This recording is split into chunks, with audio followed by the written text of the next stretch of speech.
Professional Teachers, Article 5, 6, 8, 9, and 10. So what is the Code of Ethics?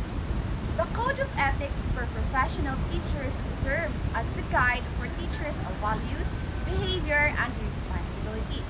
It acts as a handbook that tells teachers how they should behave and perform their duties.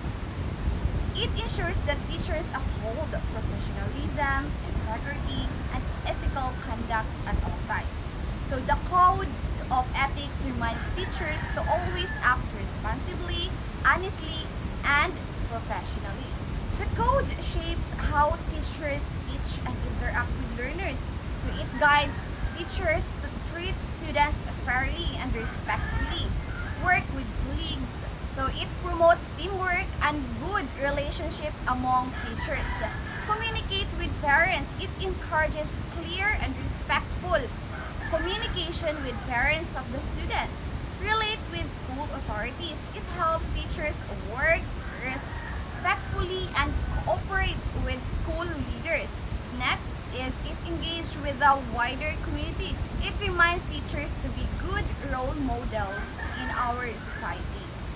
This report will focus only on Article 5, the teacher and the teaching community, Article 6, the teacher and the higher authorities in the Philippines, Article 8, the teacher and the learners, Article 9, the teacher and the parents, and lastly is the Article 10, the teacher and business. Good morning, everyone. My assigned topic for the report today is Article 5, the teacher in the teaching community. This article outlined the specific professional, ethical, and community-oriented responsibility that teachers have toward their colleagues, the profession, and the school. The first section is the foundation of our community. It states that teacher at all times must be imbued with a spirit of professional loyalty, mutual confidence, and the faith of one another. This also includes self-sacrifice for the common goods and the full cooperation with colleagues, crucially, with the best interests of the learners, the school, or the profession is at stake in any controversy, teachers shall support one another. These underscore the necessity of a united professional front. For example, imagine a new school policies introduced by the administration. Well, while some teachers disagree privately, they all present a united front to the student and parents, ensuring the policy is implemented successfully. So, for example, ang principal ga-introduce og new school policies. Unja, ikaw nga sa teacher ni disagree, mo support gihapon ka sa new school policies even though ni disagree ka. These demonstrate professional loyalty and support for the school's mission. Section 2. Moving on from the community's support, Section 2 addresses intellectual honesty. It establishes two key points. A teacher is not entitled to claim for work not of their own, and a teacher shall give due credit for the work of others which he or she may use. So, kintahay ni gamit ka sa kanang module sa uban nga teacher, imo jud siyang di jud na nimo ang kunon. Unya muhatag ka og credit sa imong nga co-workers. Next, Section 3 addresses the transition of work. When a teacher leaves a position, it requires a departing teacher to organize and leave his successor such records and other data that are necessary to carry on the work. For instance, before taking a new post, a history teacher spent time organizing all her student files, sharing digital resources, and leaving detailed notes on the curriculum, pacing individual student accommodation for the incoming teacher. These ensure a smooth and responsible professional turnovers. So, before ka muhawa, imo jud siyang i-organize ang og magabilin ka og sa sunod mosunoday nimo og records og other data nga importante or necessary sa trabaho. Unya, mo share po ka og mga digital resources. The next critical area covers a confidentiality outline in Section 4. This is a vital section concerning the handling of sensitive information. A teacher shall hold inviolate all confidential information concerning associates in the school. We are warned not to divulge any documents which have not been officially released and not to remove records from the files without official permission. So let's consider this example. A teacher overhears a private conversation between two colleagues about a personal issue. Maintaining confidentiality here means not repeating or gossiping about that professional matters to others staff members, thereby protecting the trust within the community. So, unsa may meaning of confidentiality? Confidentiality is di nimo isaba-saba ang personal information or information ana nga field or ana nga company sa og naa kini personal information ana company di na na na siya mo gawas sa lain or di nimo siya i-chismis sa uban.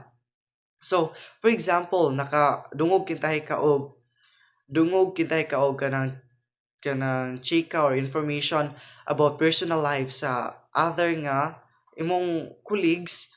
So di nimo siya ichika sa lain sa uban, imo ra nang istago kanang in order to maintain confidentiality protecting the trust within the community. So following the rules of confidentiality, section 5 defines our ethical duty when we observe misconduct. It states that it is the responsibility of every teacher to seek correctives for what may appear to be an unprofessional and unethical conduct of any associate. However, it adds an important condition: this may be done only if there is uncontrovertible evidence for such conduct. For example, a teacher observes a colleague repeatedly falsifying the records of their continuing professional development (CPD). Following this section, the observing teacher must not ignore the issue but reporting the documented evidence to the proper authority such the department head or the principal. So, connecting to correcting misconduct, Section 6, a teacher may submit. Section 6 governs how criticism to be handled among colleagues. A teacher may submit to the proper authorities any justifiable criticism against an associate, preferably in writing. The essential caveat is that this must be done without violating any right of the individual concerned.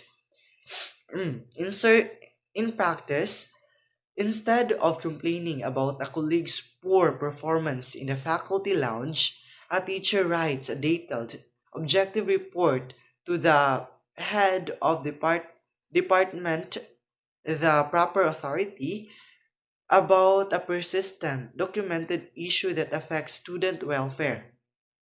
These follow the rules of justifiable criticism in correcting professional channels. So, nakabantay kintay ka sa poor performance sa poor performance sa imong kulig. So instead nga imong isaba-saba siya sa faculty lounge, imong ichika-chika sa imong uban nga coworkers, imo siyang i-report sa proper authorities like head department or principal. Finally, our last section, Section 7, addresses professional advancement. A teacher may apply for a vacant position for which he is qualified. The condition here is a deep respect for the established process, provided that he he respects the system of selection on the basis of merit and competence. It also adds a necessary standard of fairness provided only further that all qualified candidates are given the opportunity to be considered. So, for instance, when applying for a position to a coordinator position, a teacher ensure they meet all the advertised qualification and follow the formal application and interview process respecting the system of merit and competence instead of trying to use personal favor or outside influence. So, mo-apply kintahay ka og anang coordinator position. Anang before ka mo-apply, imo jung siguraduon nga qualified ka ana nga position. And and also and also the formal kana mo follow ka sa formal nga application and the interview process respecting the system and merit competence instead of trying to use personal favor and outside influence. In summary, Article 5 clearly defines our commitment and collegiality, honesty, confidentiality, and professional integrity, ensuring that the teaching community functions as a supportive, ethical, and efficient unit dedicated to the welfare of our learners. So that's all for my topic. Thank you. Hello, warm greetings to everyone. My name is Princess Lian Castillo Mangana, and today I will discuss to you the Article 6 of the Philippines Code of Ethics for Professional Teachers. It focuses on the relationship between teachers and higher authorities. Its importance lies in three key aspects. First one, it ensures smooth school operations. Second one, it promotes fair and ethical conduct. And the third one, it balances rights and responsibilities. It has 6 sections, and the section 1 states that a teacher shall make it his duty to make an honest effort to understand and support the legitimate policy of the school and of the administration, regardless of personal feeling or private opinion, and shall It has 6 sections, and the section 1 states that a teacher shall make it his duty to make an honest effort to understand and support the legitimate policies of the school and the administration, regardless of personal feeling or private opinion, and shall faithfully carry them out. It means that a teacher should understand and support the school policies even if they don't agree with them personally. They just need to follow them faithfully. For an instance, even if a teacher hates the idea of cross-dressing, but the school policy allows it, then he or she needs to accept, respect, and obey the rule. Let's now proceed to section 2. It states that a teacher shall not make Let's now proceed to section 2. It states that a teacher shall not make any false accusations or charges against superiors, especially under anonymity. However, if there are valid charges, he should present such under oath to competent authority. This rule sets boundaries for how teachers should address concerns about their superiors. It prohibits making false, unsubstantiated claims, especially those made secretly or anonymously. Section 3. A teacher shall transact all official business through channels, except when special conditions warrant a different procedure, such as when reforms are advocated but are opposed by the immediate superior, in which case the teacher shall appeal directly to the appropriate higher authority. This rule requires teachers to handle all official works through the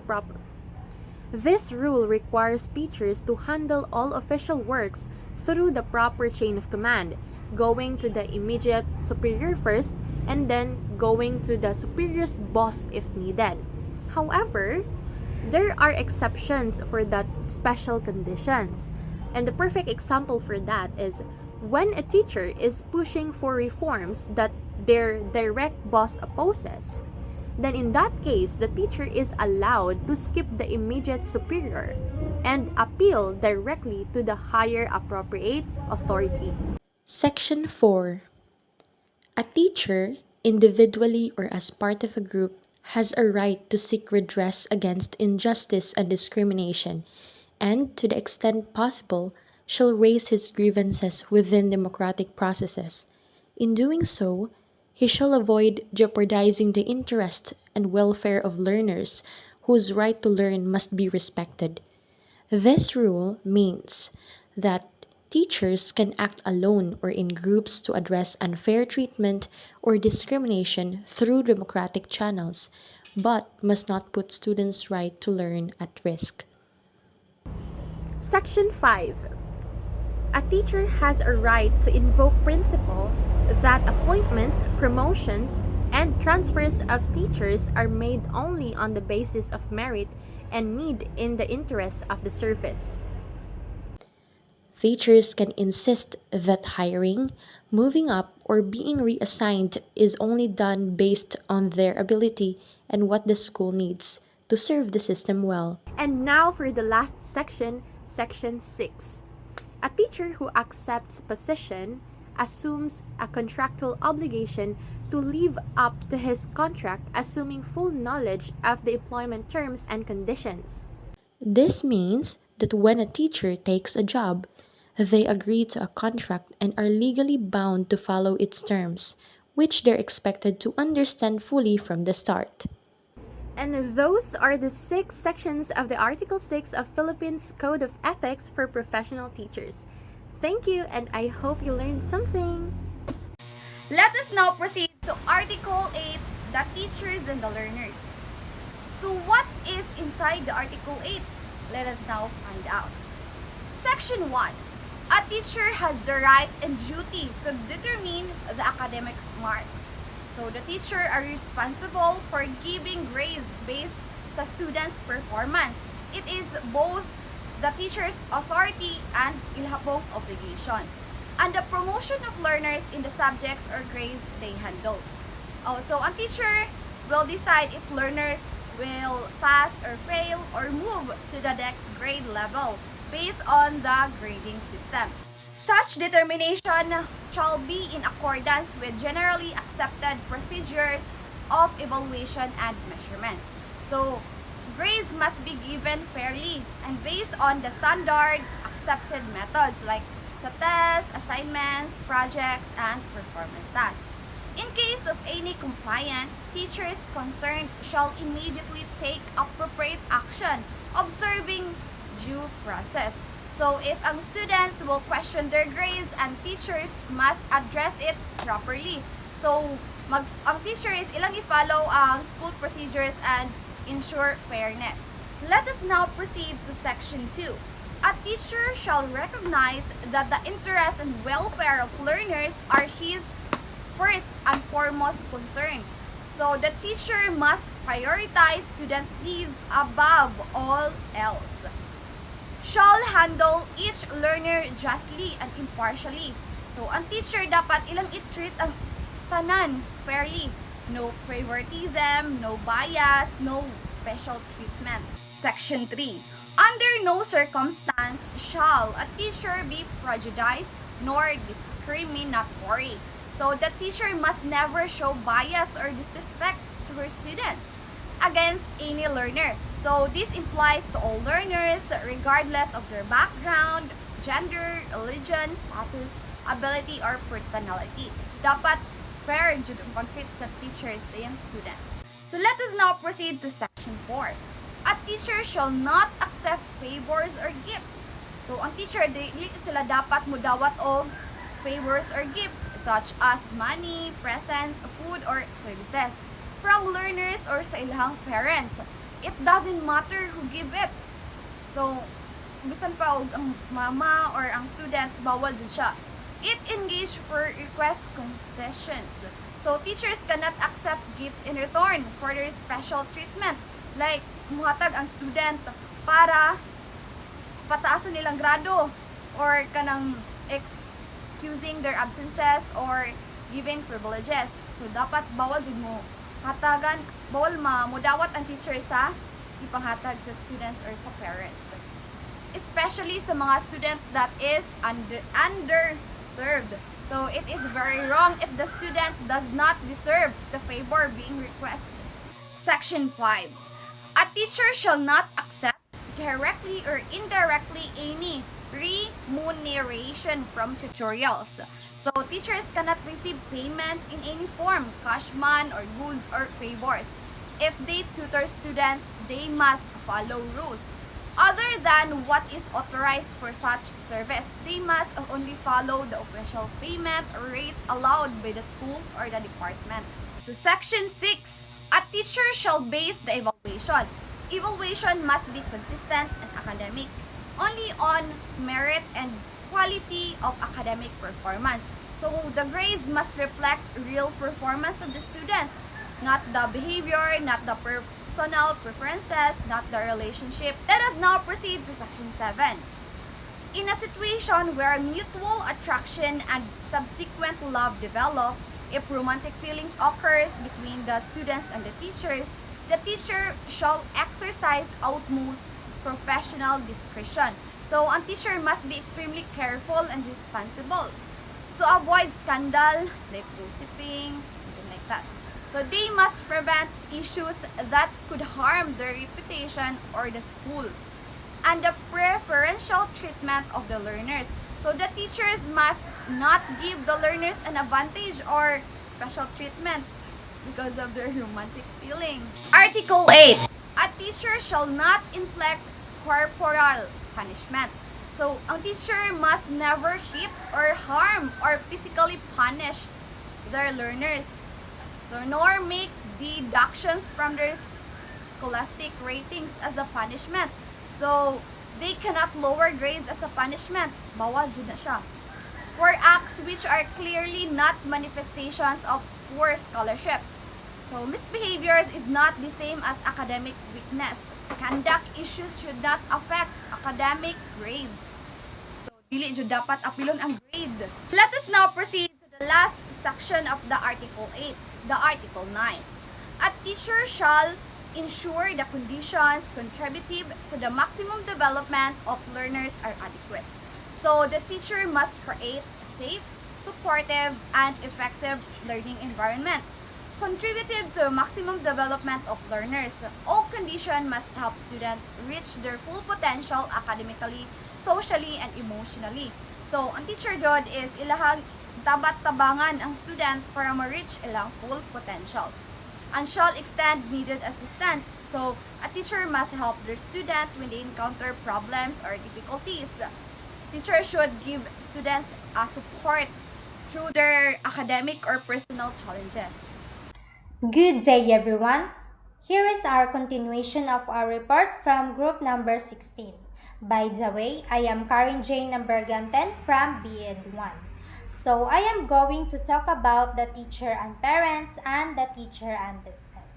But first, I am going to discuss the teacher and parents. So the teacher and parents contains three sections. So section number 1 says a teacher shall establish and maintain cordial relations with parents and shall conduct himself to merit their confidence and respect.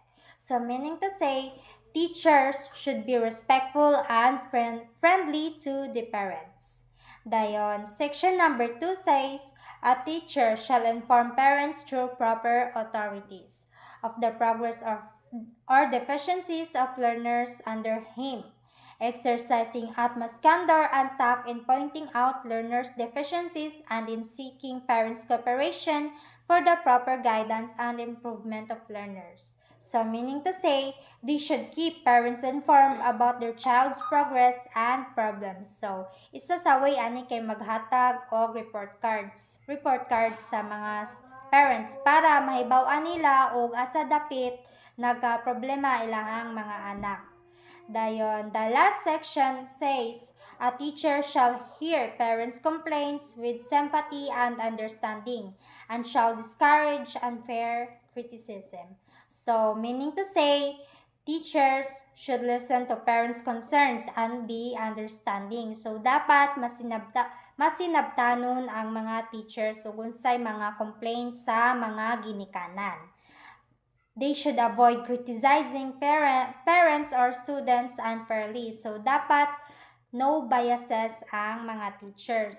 Dapat dili po sila mo criticize dayon if na ay complain or reklamo ang mga parents para ma-avoid ang unfairness and para ma-avoid pod ang gobot. Yes. Para always happy lang ang both teachers and parents and also the students. So, nahuman na ta sa the teacher and parents, and now let's move on to the teacher and business. So, section number 1 says a teacher has a right to engage directly or indirectly in legitimate income generation, provided that it does not relate to or adversely affect his work. So, meaning to say, teachers can have other jobs or businesses as long as it doesn't affect their work. So, okay ra kaayo if ang mga teachers na sila laing trabaho. Basta lang, dili lang ni makaapekto nila as a teacher, as their job as a teacher. Dayon. Move on ta sa section number 2. It says a teacher shall maintain a good reputation with respect to financial matters such as in the settlement of his just debt, loans, and other financial affairs. So meaning to say, they should manage their finances well and pay their debts. Yes. Okay, hilig man dyan ni loan ning mga teachers, dapat naagihapon sila kanang kamaog gyapon sila mo manage sa ilang finances and bayad sa ilang mga utang. Here's the last section of the teacher and business. It says no teacher shall act directly or indirectly as agent of or be financially interested in any commercial venture which furnish textbooks and other schools commodities in the purchase and disposal of which he can exercise official influence, except only when his assignment is inherently related to such purchase and disposal, provided that such shall be in accordance with existing regulations. So, meaning to say, teachers shouldn't be involved in businesses that sell things to schools unless it's part of their job. So, ginadili ang pag involved sa mga teachers sa mga businesses nga magbaligya sa eskwelahan. Unless part sa ilahang job nga mamaligya sila. So, these rules help teachers build trust with parents and students and maintain a good reputation. So, that's the end of my report today, and I hope you learned something of what I say, and may God bless us all. Thank you. That would be all. Thank you for listening.